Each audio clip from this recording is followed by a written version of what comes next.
Assalamualaikum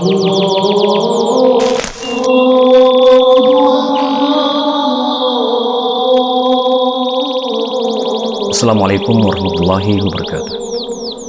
Alhamdulillahirabbil alamin wa bihi nasta'inu ala umuri dunya waddin. Wassalatu wassalamu ala asyrafil mursalin wa ala alihi wa sahbihi ajma'in. Amma ba'du. Kaum muslimin rahimakumullah.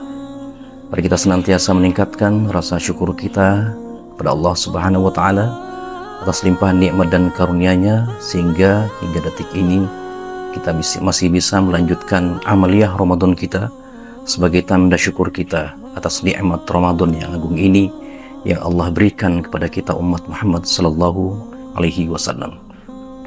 Selawat dan salam semoga senantiasa dicurahkan buat junjungan Nabi besar Muhammad sallallahu alaihi wasallam, suri tauladan kita, qudwatuna, nabi yang kita harapkan bahwa di suatu waktu kelak kita akan berjumpa dengan beliau di mana merindukan kita, dan mudah-mudahan beliau mengenal kita dan mengizinkan kita mengakui kita sebagai umatnya, dan kemudian membersamai beliau berada di bawah panji-panji Rasulullah SAW kelak di yaumil qiyamah.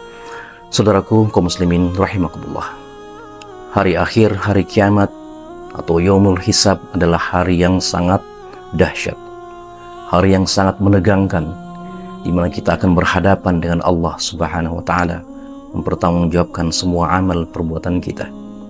Al-Quran menggambarkan pada hari itu, yauma yafirrul mar'u min akhi, pada hari itu setiap orang akan lari dari saudaranya, wa ummihi wa abih, lari dari bapak dan ibunya, wa sahibatihi wa bani, dari istri dan anak-anaknya. Ia tidak peduli lagi dengan siapapun, ia hanya memperdulikan dirinya sendiri. Kenapa itu bisa terjadi? Karena besarnya hari itu. Setiap kita mempertanggungjawabkan hari yang dahsyat itu, sehingga tidak ada lagi kesempatan untuk mengurus selain diri kita sendiri. Tapi kemudian ada satu kabar gembira dari sabda Rasul Sallallahu Alaihi Wasallam. Dalam sebuah sabdanya beliau mengatakan, sab'atun, ada 7 kata baginda Rasul. Sab'atun yuzilluhumullahu, yang akan mendapat perlindungan Allah Subhanahu wa taala. Yauma la zilla illa zilluh, di mana pada hari itu tidak ada perlindungan kecuali perlindungan Allah Subhanahu wa taala. Siapakah mereka? Yang pertama adalah imamun adil, yaitu pemimpin yang adil, pemimpin yang mengayomi, yang mengarahkan umat ke jalan yang benar, ke jalan yang telah diajarkan oleh baginda Rasul Sallallahu Alaihi Wasallam, sehingga umat, sehingga masyarakat itu kemudian dalam kondisi keimanan mereka. Dan imam ini atau pemimpin ini begitu penting bagi kaum muslimin, karena ketiadaan pemimpin inilah kemudian yang membuat ukhuwah kaum muslimin ini kemudian tercerai-berai, sehingga tidak peduli dengan saudaranya yang ditimpa kemalangan hingga detik ini, sebagaimana saudara kita di Palestina ataupun di negeri yang lainnya. Kaum muslimin rahimakumullah, karena pentingnya kemudian imam ini, pemimpin ini, sehingga kemudian Allah akan memberikan jaminan perlindungan pada hari yang dahsyat itu. Dan oleh karenanya kemudian maka kita harus ngotot, harus maksakan diri untuk mendapatkan pemimpin yang adil ini. Karena sebaliknya, ketiadaan pemimpin yang adil justru kemudian membuat umat ini seperti ayam yang tidak memiliki induk, tidak tahu bagaimana harus bersikap dalam kondisi yang genting sebagaimana yang terjadi saat ini. Atau bahkan justru pemimpin yang kita pilih justru kemudian kita caci, karena memang dari awal sudah tidak ingin menerapkan syariah Islam, tidak mengarahkan umat ke jalan yang benar, ke jalan yang diridhoi oleh Allah Subhanahu wa taala. Betapa pentingnya seorang pemimpin yang adil. Yang kedua adalah syabun nasya'a fi ibadatillah, yaitu pemuda yang tumbuh dengan ketaatan ibadah kepada Allah. Dan betapa pentingnya pemuda ini harus kita perhatikan. Karena pemuda adalah pemimpin masa depan kita, penerus estafeta kepemimpinan umat. Sehingga besar harapan kita kepada pemuda. Maka kewajiban kita mendidik anak-anak kita agar kemudian lebih cenderung kepada agama ini. Apa jadinya agama ini kalau penerusnya adalah penerus yang rusak, yang diwariskan oleh Barat kepada kita, di mana Barat, para pemudanya, generasi mereka adalah generasi yang hedonis, yang hanya menyukai kehidupan yang glamor, dan mereka kemudian mengekspor budaya rusak itu ke negeri-negeri kaum muslimin seperti di Indonesia dan negeri-negeri muslim yang lainnya. Yang ketiga, yang mendapatkan perlindungan yang ketiga adalah rajulun qalbuhu mushtaqatun bil masajid, yaitu seorang yang kemudian hatinya mu'allaqah, senantiasa terkait, terikat, terhubung, terkoneksi dengan masjid, yang kemudian selalu memperhatikan sebelum datang waktu sholat, hatinya sudah ada di masjid. Bahkan sebelum ada panggilan azan, hatinya sudah terpaut ke masjid, sehingga ia menyiapkan dirinya untuk beribadah kepada Allah Subhanahu wa Ta'ala. Bahkan di hadis yang lain disebutkan bahwa nanti akan ada golongan, sekelompok manusia nanti yang datang pada hari kiamat dengan wajah mereka laksana rembulan, laksana bintang. Lalu kemudian malaikat bertanya, apa gerangan yang telah kalian lakukan sehingga kalian mendapatkan keutamaan seperti ini?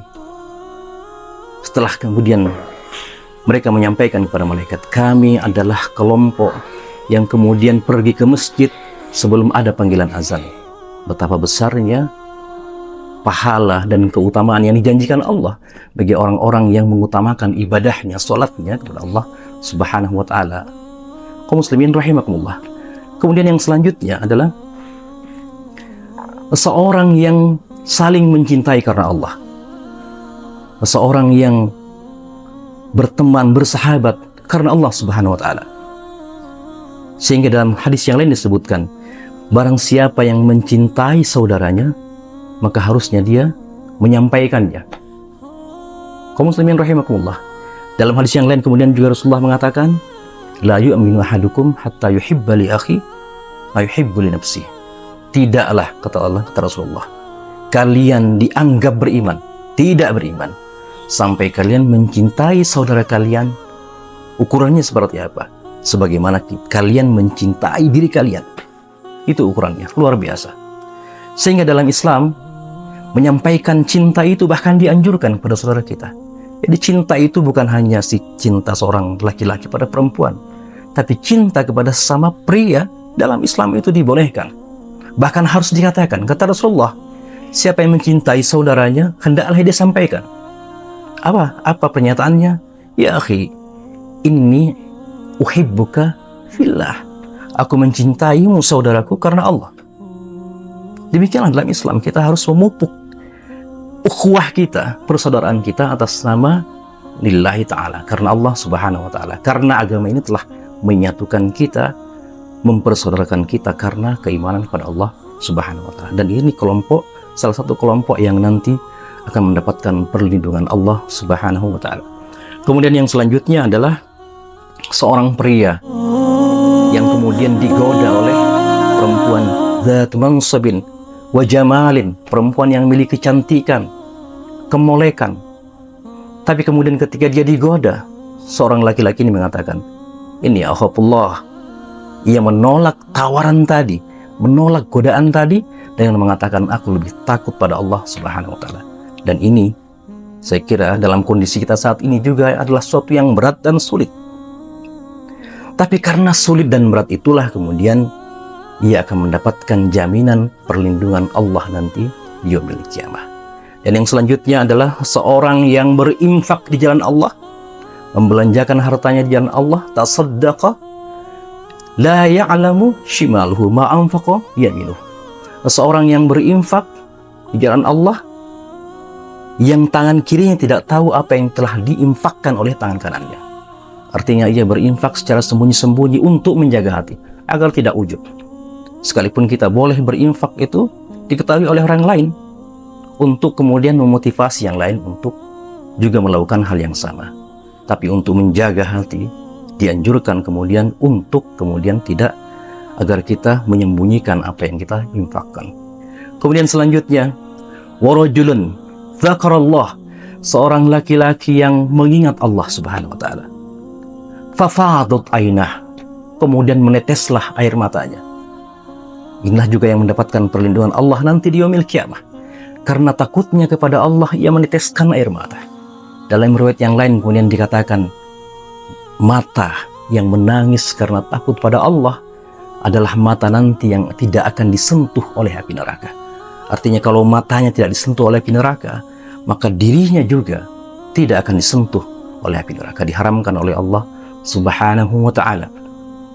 Dalam pernyataan yang lain kemudian disebutkan bahwa air mata yang menetes karena takut kepada Allah itu akan menjadi, itu dapat memadamkan panasnya api neraka. Subhanallah. Kaum muslimin rahimakumullah. Inilah 7 keutamaan yang layak untuk kita kejar, layak untuk kita dapatkan. Dimana karena pada hari itu adalah hari yang dahsyat sekali.